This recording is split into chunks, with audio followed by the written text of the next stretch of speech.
In history, there have been a number of punishments used which were aimed to heap shame and humiliation onto a person.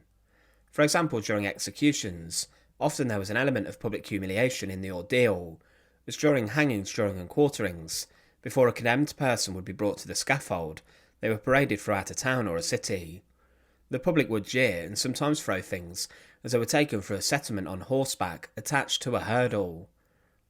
But this was often so dangerous that a number of people could arrive at their execution almost dead, as their heads had smashed against the cobbled streets.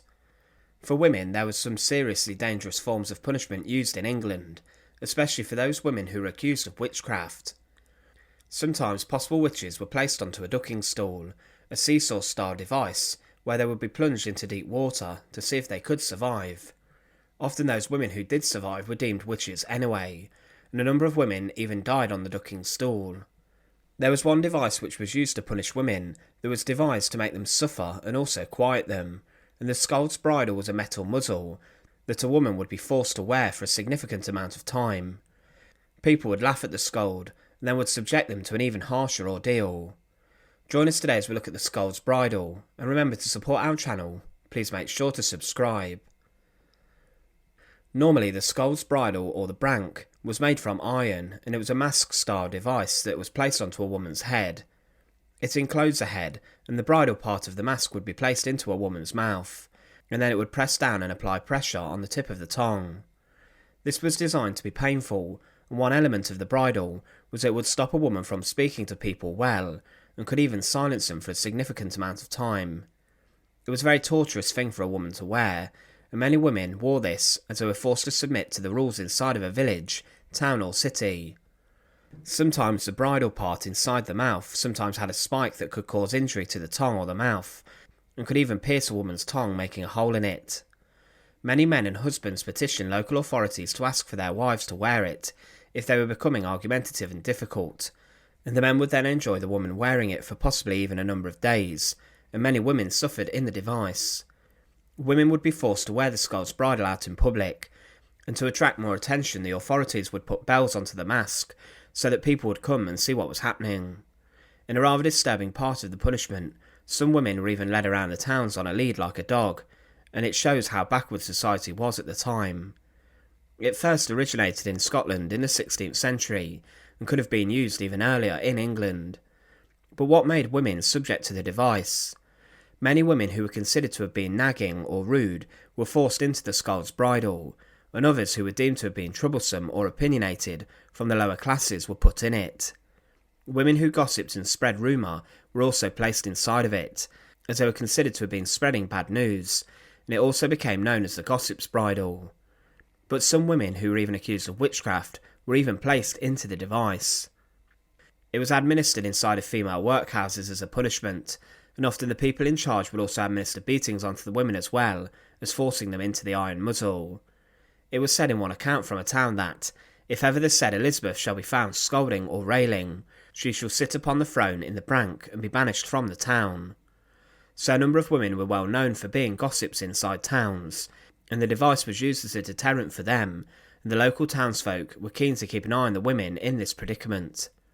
But it wasn't just women subject to the Scold's bridle, as in Scotland there was an example of a man being placed in the metal mask. It was said, Patrick Pratt shall sit bound to the cross of the Burr, in the brank locked. The people would flock to come and see the punishment being administered, and it would have been rather upsetting to have seen with the person inside the iron muzzle being unable to speak and visibly becoming more distressed and restricted by the iron device. Often their mouths would bleed as the rough edges cut their mouths, and the edges were so sharp, causing a number of problems also with infection, as it was not the cleanest thing to be used. In some cases, if infection was caused by the metal cage, then it could even possibly lead to death, as medical care was considered rather poor. Teeth would also be knocked out, and some men and women, to add to their shame, were also displayed in the Scold's bridle in a prominent place inside of a village or a settlement. For example, they may be tied to the village cross, so that people all around could come and see them, and they would be pelted with stones and other items if they were particularly disliked. Similarly to the pillory, this punishment could be made even more serious and painful if a person was disliked, as they would be hit with stones and other dangerous projectiles. It was often the local town's magistrates who worked out how long someone would be forced into the device, and as mentioned, it could be even days. The Scold's Bridle wasn't just exclusive to England and Scotland, as it was used in other places too. In America it was used in particular, and a number of slaves were forced to wear the device when they misbehaved. Other devices similar to the Scold's Bridle were also used on them, and they were forced to wear iron muzzles. Other examples of people being forced into the device include Bessie Telfer in Scotland in 1567, who was said to have spoken ill about Baillie Thomas Hunter and slandered him inside of Edinburgh. She claimed that Hunter's alehouse had been using false measures and ripping people off for their whisky and their ale.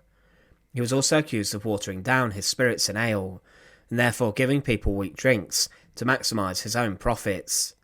For this, Bessie Telfer was placed in the Scold's Bridle and was tied to Edinburgh's cross for an hour to be subject for punishment for her bad words against Hunter and his pub. But in most settlements across England, the most common form of punishment, like the Scold's Bridle, was the stocks or the pillory, that were used more heavily.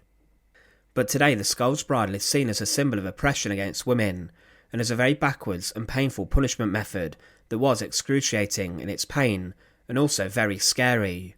It was also very dangerous as well, with the threat of infection looming if someone got a cut from it.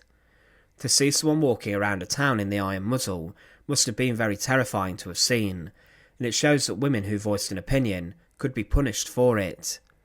The Scold's Bridle was a backwards and scary method of punishing people, and in particular women, throughout history. Thanks for watching. To support our channel, please make sure to subscribe, and once again, thank you so much for watching.